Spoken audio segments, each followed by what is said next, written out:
Just like everyone else. I'm not supposed to be like everyone else, am I?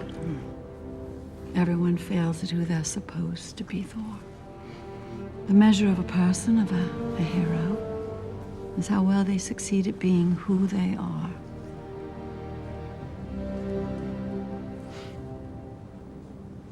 Really missed you, Mom. Thor's arc is interesting. Given the age of movie universes, we never really saw movie characters develop like TV shows until the MCU came along. Thor was a wasted character for a good 7 or so years until they started fresh with Ragnarok, and back when I saw Endgame for the first time, I initially hated what they did with him. After all the momentum that was built up, I was confused to watch his character be torn down completely to a depressed drunk, but as time went on, I grew to deeply appreciate what the writers did with him, especially after my personal experiences with depression and life struggles in general. It really hit me in a place that I didn't expect. This sounds like something that resonates with you or any other struggles that go beyond what Thor experiences in Endgame. Consider liking the video and subscribing, as we use characters like these and other ones that we all know and love to help us with life struggles in the real world. Thor hits rock bottom in Endgame. He becomes depressed, sad, and a shell of his former self. He's drifting through life as a drunk with Korg and Miek, suppressing his true feelings. You alright? Yes, fine. Why? Don't it look all right?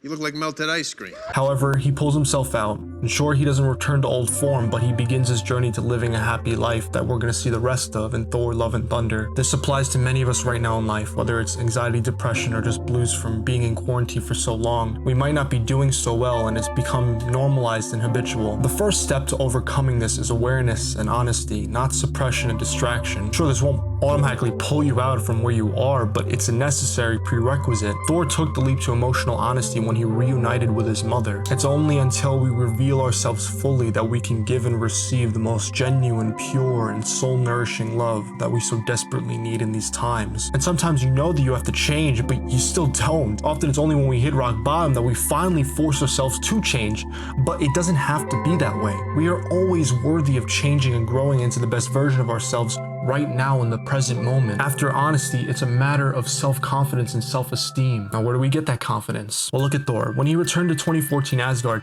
he was surprised that he was still worthy to summon Mjolnir. This spoke to his self-esteem and that he didn't think that he was good enough to do so. I'm still worthy.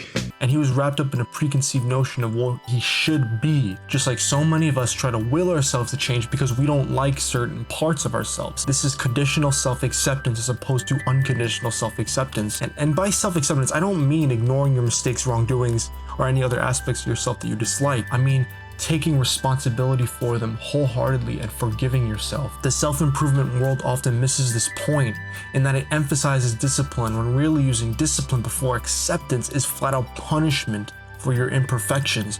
In order to make change, you must first accept who you are and what you've done. Thor's conversation with his mother is one of my favorite scenes in the entire movie, and it speaks directly to this idea. Specifically, when she reminds Thor that we all fail at who we're supposed to be. For Thor, that meant being the invincible god of thunder, and for you, that might mean finding a good job, good friends, a good partner, a nice house, and so on. We might make mistakes in any facets of life, but that's supposed to happen.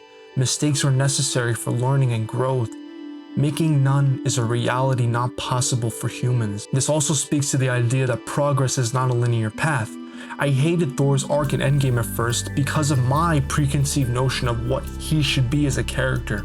The badass peak Thor with Stormbreaker that we saw shine in Infinity War. But as I reflected on the message of his arc in Endgame, I grew so much appreciation for it for this reason. Whether it's the beginning of changing your life for the better or some point down the road, this journey of life is filled with bumps and holes that make you who you are, and they're there for a reason. Thor comes to terms with his mother's words of self-acceptance at the end of the movie, and he's ready to embrace his authentic self through childlike curiosity and adventure. Sure, he has the opportunity to rule Asgard, but that's not who he is. He understands that isn't in the interest of his authentic self. So he passes the reign on to Valkyrie, someone he sees as an authentic leader. I very much look forward to Thor's journey moving forward. They could really just do anything with his character, and that's what excites me. He's now pathless for the first time in a long time, and while Endgame didn't see him make enormous change, it was a start. And when you're at rock bottom, that's sometimes the hardest step to take. If you want to know more or have any questions about moving through rock bottom in life or any struggles that you're dealing with right now, you can leave it in the comment section down below, or you can hit me up on the Discord server anytime you like.